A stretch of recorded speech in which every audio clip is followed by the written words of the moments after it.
बातचीत करने का बहुत मौका मिलने वाला है, मगर मैं आज यहाँ आया हूँ हमारे चारों प्रत्याशियों के नामांकन के लिए और विशेषकर शुभेंदु अधिकारी के नामांकन के लिए मैं आया। चुनाव के पहले ही करीब करीब समग्र बंगाल का मेरा दौरा हुआ है। बंगाल में के कोने कोने में,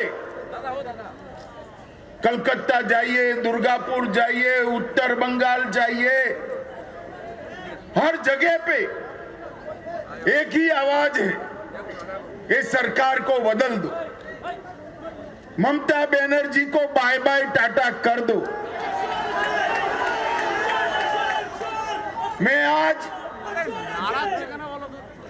बंगाल की पूरी जनता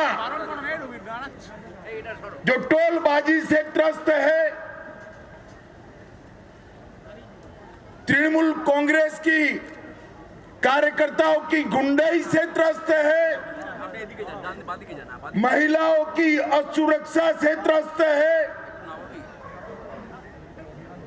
बेरोक टोक घुसपैठ होकर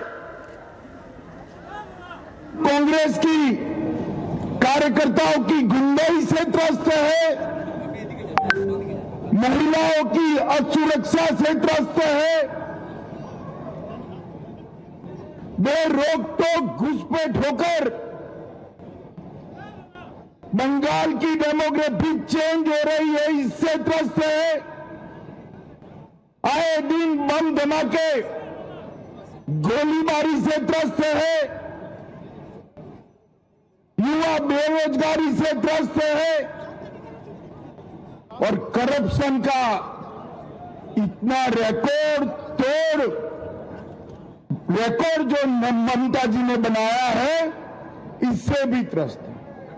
पूरे बंगाल की जनता मांग कर रही है कि महान पश्चिम बंगाल के अंदर अब परिवर्तन होना चाहिए। मोदी जी के नेतृत्व में यहां भारतीय जनता पार्टी की सरकार बननी चाहिए। पश्चिम बंगाल की बॉर्डर को सील कर पश्चिम बांग्ला बनाना चाहिए। इसलिए पूरे बंगाल की जनता परिवर्तन के लिए तत्पर बैठी है, तैयार बैठी।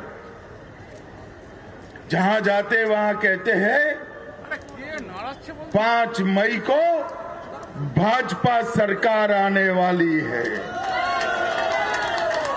मगर मैं आज भवानीपुर के मतदाता भाइयों बहनों को विनती करने आया हूं। पूरा बंगाल ममता बनर्जी को विदाई करने के लिए तैयार है, मगर भवानीपुर वालों, पूरे बंगाल में परिवर्तन करने आपके हाथ में है।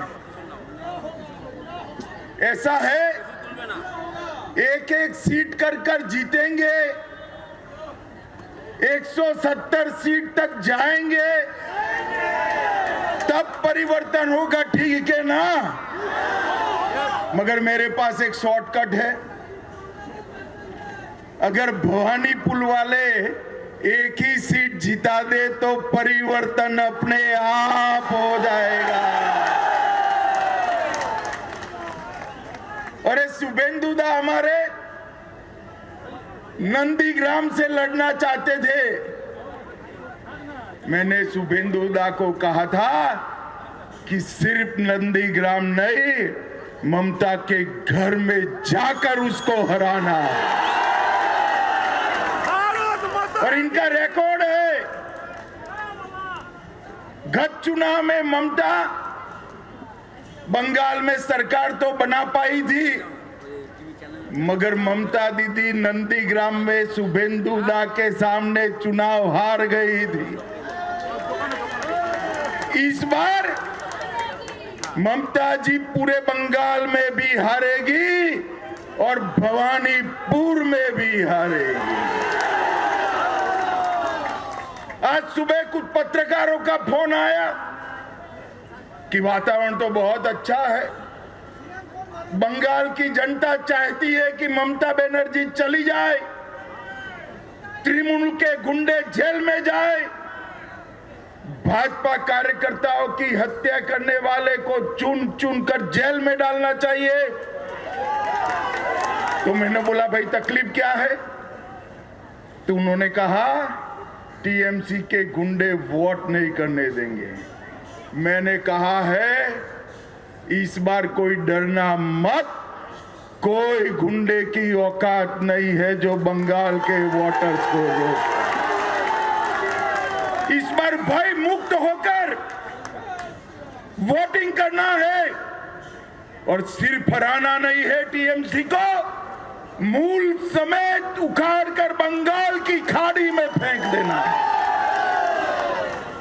भाइयों बहनों, जिस प्रकार से बंगाल में भ्रष्टाचार का शासन हो गया, टोलबाजी फैल गई, सिंडिकेट ने बंगाल की जनता का जीना हराम कर दिया है और घुसपैठ इतनी बढ़ा दी कि पश्चिम बंगाल का अस्तित्व ही खतरे में आ गया है। ये सारी चीजों का एक ही रास्ता है, नरेंद्र मोदी के नेतृत्व में बंगाल में भारतीय जनता पार्टी की सरकार बनाई। 2014 से जिस राज्य ने मोदी जी पर भरोसा रखकर सरकारें बनाई, वो सभी राज्य विकास के रास्ते पर आगे चल गए। अब बारी हमारे बंगाल की है। मुझे बताओ भवानीपुर वालों, बंगाल में परिवर्तन करना है या नहीं करना है? बंगाल में तो परिवर्तन होगा ही, भवानीपुर में परिवर्तन करना है या नहीं करना है? मैं भवानीपुर की जनता को करबद्ध निवेदन करने आया हूं, दो हाथ जोड़कर विनंती करने आया हूं। पूरे बंगाल की मुक्ति के लिए हमारे प्रत्याशी शुभेंदु अधिकारी को प्रचंड बहुमत के साथ आप जिताइए और ये परिवर्तन पश्चिम बंगाल के लिए शुभंकर होगा। विवेकानंद जी, कवि गुरु टैगोर, बंकिम चंद्र चट्टोपाध्याय और श्यामा प्रसाद मुखर्जी का कल्पना का सोनार बांग्ला हमें बनाना है, इसलिए परिवर्तन करना है। तो फिर से एक बार शुभेंदु दा, हमारे डॉक्टर सपन दास गुप्ता, बहन शत्रुता घोष, संतोष पाठक, हमारे चारों प्रत्याशियों को चुनाव जीतने की बहुत बहुत शुभकामना कर भवानीपुर वालों को पूरे बंगाल के परिवर्तन की जिम्मेदारी आपकी है, इसका एहसास कराकर मेरी वाणी को विराम देता हूं। मेरे साथ बोलिए, जय श्री राम, जय जय श्री राम, वंदे वंदे वंदे भारत माता की। বাংলার আওয়াজ, বাঙালির আবেগ, জি 24 ঘন্টা।